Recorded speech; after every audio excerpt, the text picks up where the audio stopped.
में lateral entry पर NDA में दो भाग दिख रहा है। जेडीयू और लोक जनशक्ति रामविलास चिराग पासवान की पार्टी ने इसका विरोध किया है, क्या कहें? कि भारतीय जनता पार्टी इस देश में आरक्षण समाप्त करना चाहती है। ये बात लालू जी लगातार आगाह करते रहे, तेजस्वी जी लगातार आगाह करते रहे। अब संघ लोक सेवा आयोग के माध्यम से लेटरल एंट्री सीधी भर्ती होगी आईएएस अधिकारियों के लिए।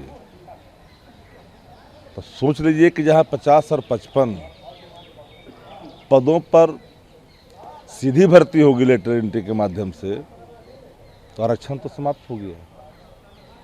अगर आरक्षण का लाभ नहीं मिला तो वो लोग आएंगे, वंचित लोग तो नहीं आएंगे। लगभग 22 से 23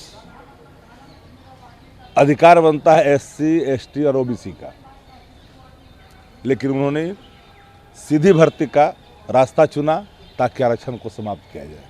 और इस कृत्य में जनता दल यू सहित उन सभी पार्टियां जो अपने आप को कहती है कि हम आरक्षण का समर्थक करने वाले हैं, वो सब बेनकाब हो चुके हैं, भारतीय जनता पार्टी के पाप में शामिल है। लेकिन चिराग पासवान हो या फिर जनता दल यूनाइटेड, ये दोनों ने इसका विरोध किया, बोला कि ऐसा नहीं होना चाहिए, आरक्षण होना चाहिए। मुंह से विरोध करने से नहीं होता। किसके बल पर हो रहा है? किसके बल पर सत्ता चल रहा है देश में? सत्ता की अगर चाबी नीतीश कुमार के पास है तो नीतीश कुमार उन हर पापों के बराबर के उसमें भागीदार हैं जिन पापों को भारतीय जनता पार्टी कर रही है। आरक्षण समाप्त कर रही है, लेटर एंट्री के माध्यम से सीधी भर्तियां करने जा रही है, और उसका दुष्परिणाम किसको भुगतना पड़ेगा? जो लोग आरक्षण के दायरे में आते हैं वो कौन है? वो जो बहुजातवादी कौन है? ओबीसी है, एससी, एसटी है। इसको समाप्त करने की कोशिश है।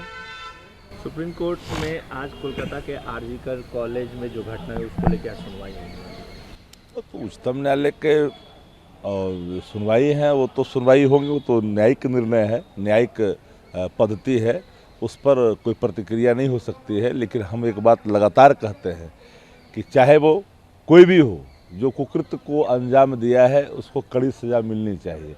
और वहाँ के मुख्यमंत्री ममता बनर्जी ने भी पूरे तौर पर इसको गंभीरता से लिया है। लेकिन जो लोग हैतवा मचा रहे हैं, रेफ में फ़र्क समझते हैं, वह बात उनके लिए है कि बिहार में जहाँ दर्जनों रेप होता है गरीब मासूम बच्चियों का, वहाँ पर लोग चुप्पी क्यों? क्या रेफ में अंतर होता है? गरीब अमीर में अंतर कर रहे हैं आप? पिछड़ा, दलित और जो लोग हैं उनके अगर बाल बच्चों का रेप हो रहा है तो आप तो चुप्पी साध रहे हो।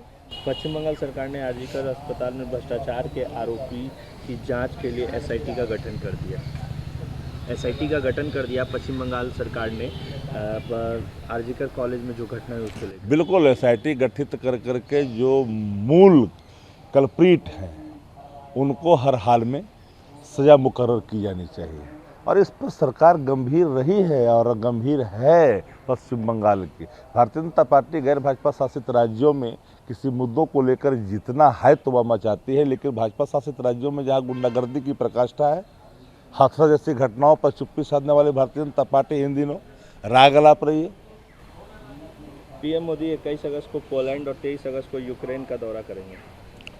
पीएम मोदी भारत के प्रधानमंत्री मोदी जी जहाँ जाना चाहते हैं, जहाँ जा ही सकते हैं, यूक्रेन जाएं, अन्य राष्ट्रों में जाएं। लेकिन एक सवाल सामने है कि इस देश की जो विदेश नीति है, उसकी कूटनीति है, पूरी तरह से कमज़ोर हो चुकी है, जिसके कारण हमारे पड़ोसी मुल्कों से भी रिश्ते अच्छे नहीं हो हैं। और हम तो चाहेंगे कि विदेश का दौरा करने के साथ साथ विदेश नीतियों को भी मजबूत करने की आवश्यकता है।